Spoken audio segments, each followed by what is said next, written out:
네, 청약 관련 소식 두 개 연달아 전해 드리겠습니다. 첫 번째는 6.19 대책 후 청약 성적표, 대박 아니면 쪽박, 양극화 여전이라는 소식인데요. 주택시장 안정화를 위한 6.19 부동산 대책 이후에도 소위 되는 곳에만 수요가 쏠리고 비인기 지역은 외면받는 양극화가 여전한 것으로 나타나고 있습니다.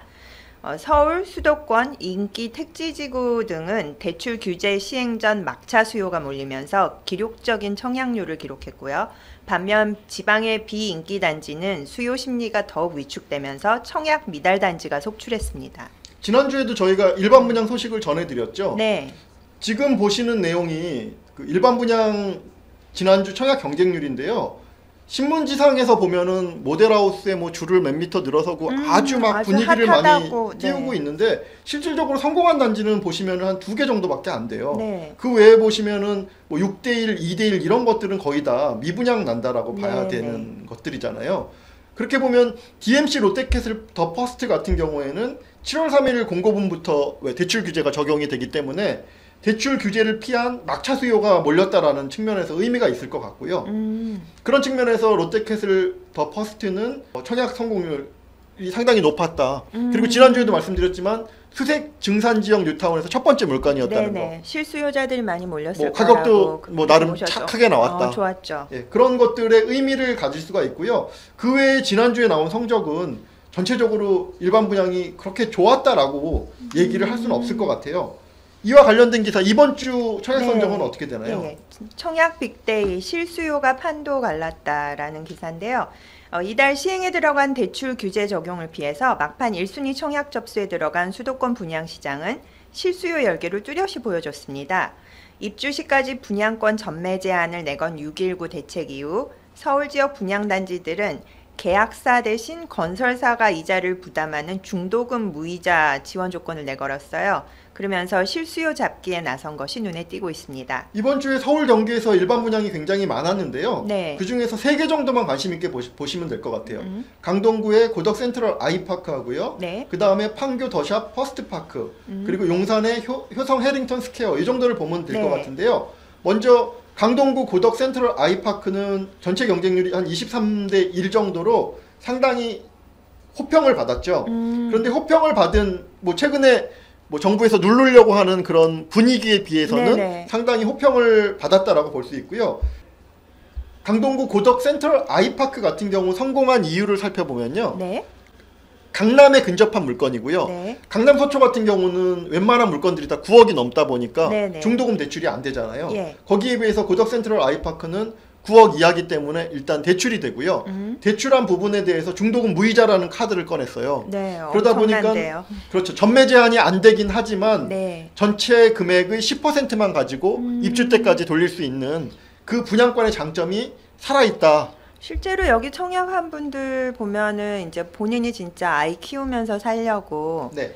청약을 한 분들도 꽤 많은 것 같더라고요. 실수요자 입장에서는 네, 10% 초중고가 예. 근교에 있고 그리고 10% 자금으로 하는 일반 자금으로 입주 때까지 돈이 필요 없는 네. 일반 분양의 강점은 실수요자한테는 너무 중요한 그렇죠. 요건이죠. 다른 데에서 뭐 전세든 살고 있다가 잔금 맞추려 갖고서는 그 돈을 들고서는 들어가면 되니까. 네, 맞아요. 그래서 고덕 센트럴 아이파크는 성적이 상당히 좋았고요. 그 다음에 두 번째로 볼 것이 판교 더샵 퍼스트파크예요. 여기 같은 경우는 한 13.3대 1의 경쟁률을 보였는데요. 네. 원래는 전매 제한이 1년 6개월밖에 안 돼요. 네. 그리고 판교라는 지역적인 브랜드가 갖는 그런 이미지 힘. 그리고 또 하나 놀라운 건요. 특공 소진율이 무려 97%였어요. 특공 소진율은 강남 같은 경우도 90%가 잘 안 넘거든요. 90% 인근 뭐 이렇게 되거든요. 그런데 특공 소진율이 97%라는 거는 엄청난 그 특공 소진율이기 때문에 아주 히트를 칠 거야 라고 했는데 실제로 경쟁률은 한 14대 1, 13.3대 1 정도밖에 안 됐어요. 특공이라 하면은 특별 공급 대상자를 그렇죠. 이야기하는 뭐 그래서 거죠. 신혼부부도 있고 뭐 여러 조건들이 있죠. 예, 근데 그 보통 본인이 판교에서 살려고서는 청약했을 것 같지는 않은데요. 지금 여기 같은 경우는 평형도 좀 컸고요. 네. 그리고 1년 6개월의 전매 기간이 1년 6개월밖에 안 됐다는 거. 그런 부분들이 아무래도 투자자들이 조금 더 많이 몰린 듯한 그런 모습을 보이고요. 평생에 한 번 쓸 수 있는 뭐 특별 공급 카드니까 그걸 여기에다 투자 카드로 쓰고 네. 18개월 후에 전매를 노렸던 분들이 많이 들어갔다라고 볼 수 있을까요? 여하튼 특공 결과에 비하면 실제 경쟁률은 13대 1이라고 하면 결코 좋은 경쟁률로 볼 수는 없을 것 같아요. 그래서 여기는 뭐 한 상중하로 중박? 따지면 중박이라는 표현이 옳지 않은 것 같고요. 그냥 보통의 성적을 냈다. 이렇게 볼 수 있을 것 같고요. 네. 그리고 또 하나는 용산 해링턴 스퀘어를 좀 주목해 볼 필요가 있는데요. 네. 용산 해링턴 스퀘어는 경쟁률이 3.16대 1이었어요. 여기 같은 네. 경우도 평형대가 전체적으로 컸고요. 그리고 모델하우스에서 사실 평이 별로 좋지는 않았어요. 네네. 왜냐하면 분양 면적에 비해서 실제 내부가 지금 좁아 보인다라는 평이 굉장히 지배적이었거든요. 결론적으로 3.16대 1이니까 뭐 큰 평형 같은 경우는 한 1.5대 1 막 이런 경쟁률이 있더라고요. 네. 그래서 미분양이 상당히 나올 가능성이 크다. 네. 이렇게 보실 수 있고요. 사실 해링턴 스퀘어는 이거보다는 더 선전할 거라고 생각했었거든요.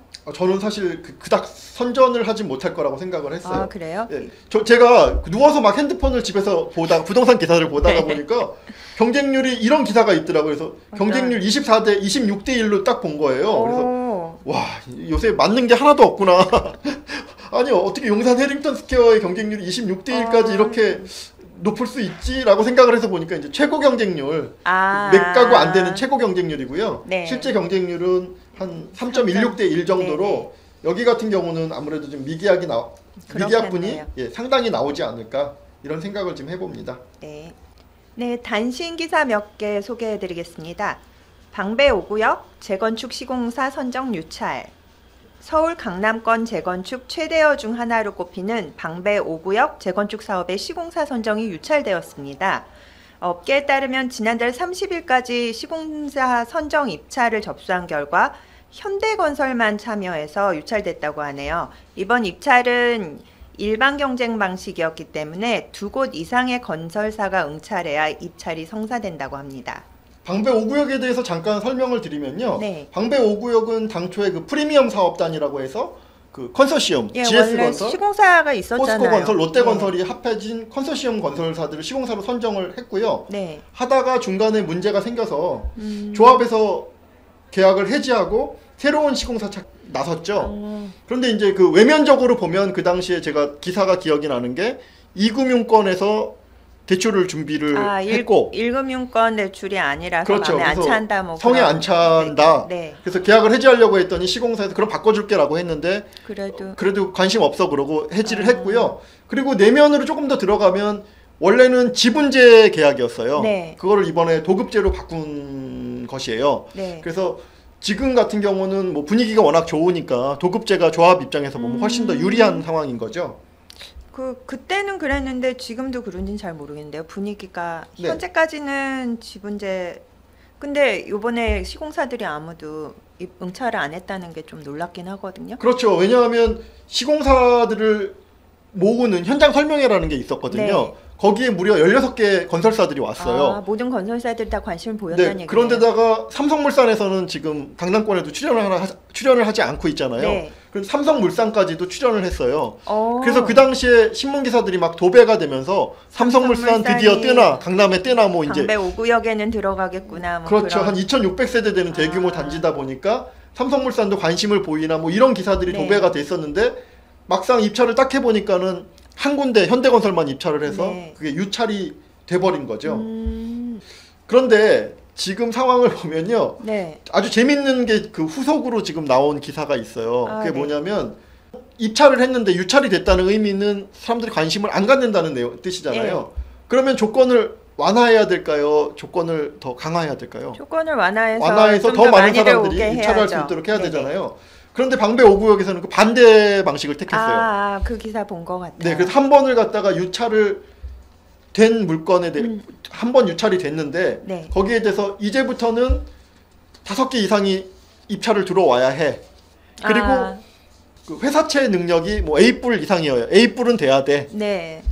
뭐 이런 몇 가지 조건을 갖다가 걸었어요. 신용등급도 강화했고 건설사 그리고 그 입찰수도 이번에도 2개 이상 입찰해야 되는데 하나만 입찰해가지고 그런데 그걸 5개로 또 늘린 거죠. 5개로 늘리면서 그 5개를 하는 사람들의 자격조차도 강화했고요. 네. 도급 순위도 15위 이내여야 돼. 뭐 이런 거를 갖다가 했어요. 그거 근데 그 조건을 다 맞추는 건설사가 대한민국에 5개밖에 없다라고 그 기사에 나왔던 것 같거든요. 그러니까는 5개 모두 다 들어오지 않으면 나가리다. 뭐 이런 조건을 갖다가 그러니까 상식으로 보면 말이 안 되는 조건을 갖다가 제시를 한 거죠. 일반적인 상식으로 보면.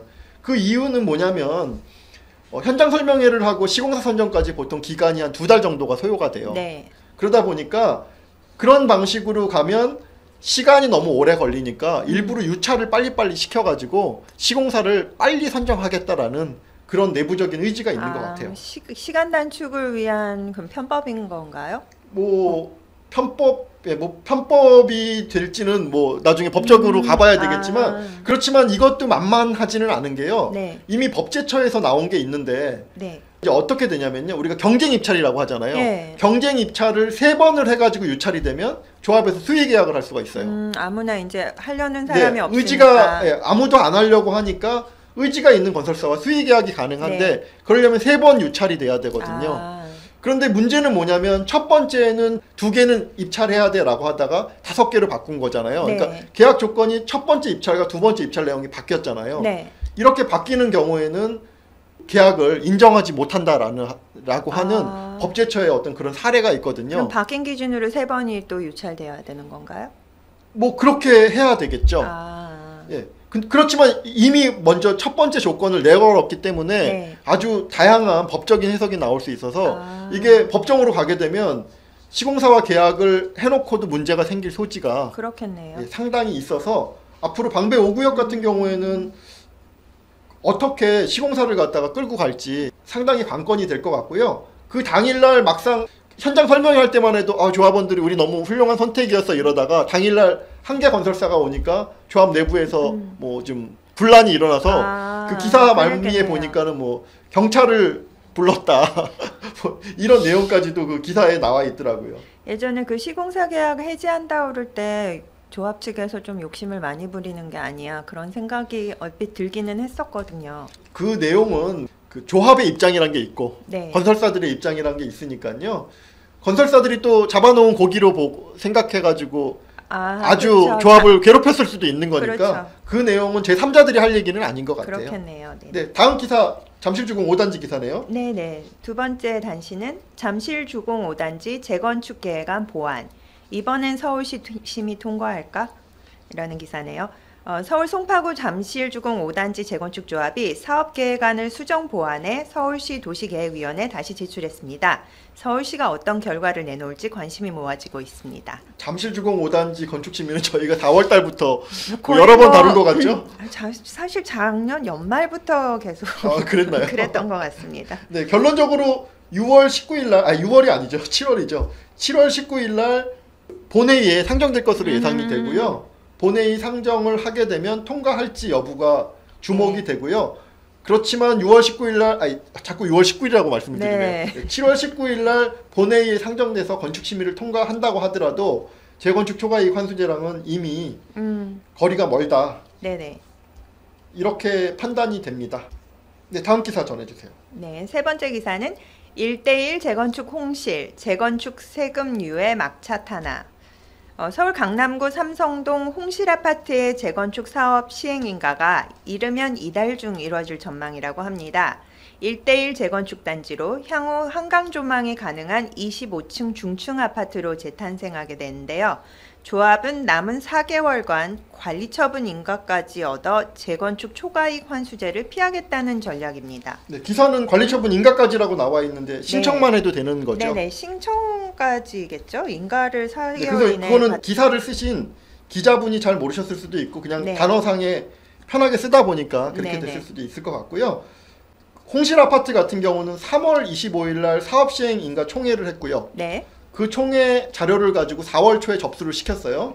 그래서 목표가 이번 달 중에 사업시행 인가를 득하는 게 목표고요. 받아봐야 아는 거죠? 그렇죠. 그리고 시공사도 이미 대림으로 선정이 되어 있어서 올해 말 관리처분은 무난하지 않을까? 신청은. 신청. 인가는 못 받겠지만 올해 말까지 관리처분 신청 정도는 무난하지 않을까라고 생각을 하고요. 그렇다고 하더라도 3월 말에 사업시행인가 총회를 했으니까 이번 달 말까지 나온다고 해도 또 한 4개월 정도 4개월 걸리는 걸리네요. 거죠. 예.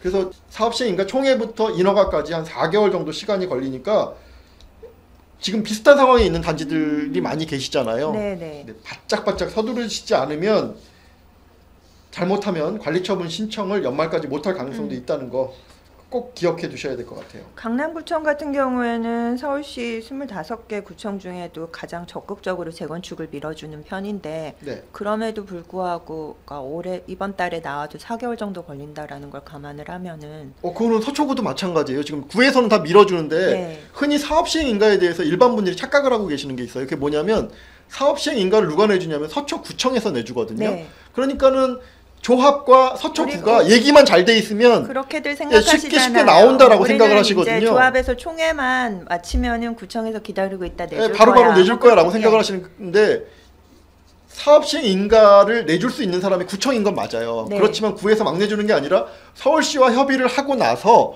인허가권자인 거죠. 그렇다고 해서 서울시와 협의를 안 하고 자기들이 마음대로 인허가를 내줄 수 있는 건 아니거든요. 도장 갖고 있고 기다리다 뿡 하고 찍어줄 수 있는 게 그렇죠. 아니라는 그런 거는 소리네요. 아니에요. 서울시하고 협의를 해야 자기들이 도장을 찍어줄 수 있는 거니까 네. 실질적으로 인허가권자가 서울시냐 구이냐의 문제인 것이지 협의 절차 자체를 시와 안 하고 구에서 마음대로 해줄 수 있다 이렇게 생각하시는 거는 조금 네네. 잘못 생각하고 계신 거예요. 그렇군요. 네.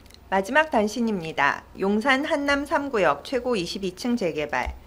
오래된 단독 다세대 주택 지역인 서울 용산구 한남 뉴타운이 단계적 재개발에 들어갑니다. 3일 업계에 따르면 최근 서울시는 한남 3구역을 최고 높이 22층, 총 5,826가구 규모로 재개발하는 내용을 담은 한남 재정비 촉진지구 한남 3구역 재정비 촉진계획 변경 결정을 고시했습니다. 서울시 계획대로 재개발이 진행되면 한남 뉴타운은 2022년에 총 14,368가구로 재탄생하게 됩니다. 이 중 한남 뉴타운 재정비 1단계인 한남 3구역은 2018년 이주를 개시해 2021년 입주한다고 합니다. 2018년이면 내년인데 내년에 이주가 되나요? 이주가 네, 조금 과한 계획인 거 아닌가라고 생각은 들지만 네. 뭐 그렇다고 하더라도 조합에서는 타이트하게 계획을 세워놓고 네. 해야 조금 늦어지더라도 여유가 좀 생기니까요. 이건 뭐 반포 주공이나 그런 데보다 더 빨리 입주하는 계획인데요. 지금 이대로라면. 네, 그런데 물건을 보시는 분들은 이거는 조합의 희망사항이다라고 보셔야 큰 실수를 네. 안 하실 것 같아요. 네네. 얼마 전에도 한남 뉴타운 다뤘지만 수권소위원회를 곧 통과할 것이다라고 말씀을 그때 드렸었고 예. 이번에 그 수권소위원회를 통과한 내용이고요. 어찌됐건 3구역에 힘입어서 네. 2구역, 4구역, 5구역도 사업의 속도를 내고 있다라고 하니까요. 좀 관심 있게 볼 필요는 있을 것 같습니다. 포인플렉스님, 오늘도 한 주간 부동산 소식 전해드렸는데 오늘 기사 중에 제일 기억에 남으시는 기사는 어떤 기사예요? 한남 3구역. 한남 3구역이요? 왜 그러시죠? 네네. 재건축 시장은 스톱될 것 같고요. 재건축 초과이익 환수제가 네. 부활하면 네네. 네네네. 뭐 시간 문제가라기보다는 연말 되면은 도래할 거니까. 네. 그러면은 그 재건축 초과이익 환수제 영향을 직접적으로 받지 않는 게 재개발이니까요. 그렇죠.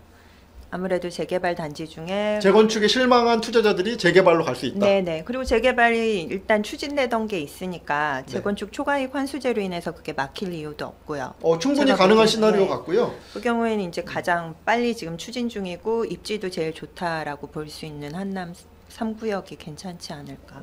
그런 식으로 보면은 또 하나의 테마가 있을 수 있을 것 같아요. 뭐냐면 어떤 리모델링. 아. 그래서 재건축이 막히면 그 다음에는 재건축이 안 되면 리모델링으로 갈 수 있을 것 근데 같거든요. 리모델링은 아직 수직 증축이 국토부에서 계속 지금 검토 중 아니었어요? 지금 뭐 시장이 움직이는 걸 보면 그런 네. 논리를 가지고 움직이는 건 아니죠.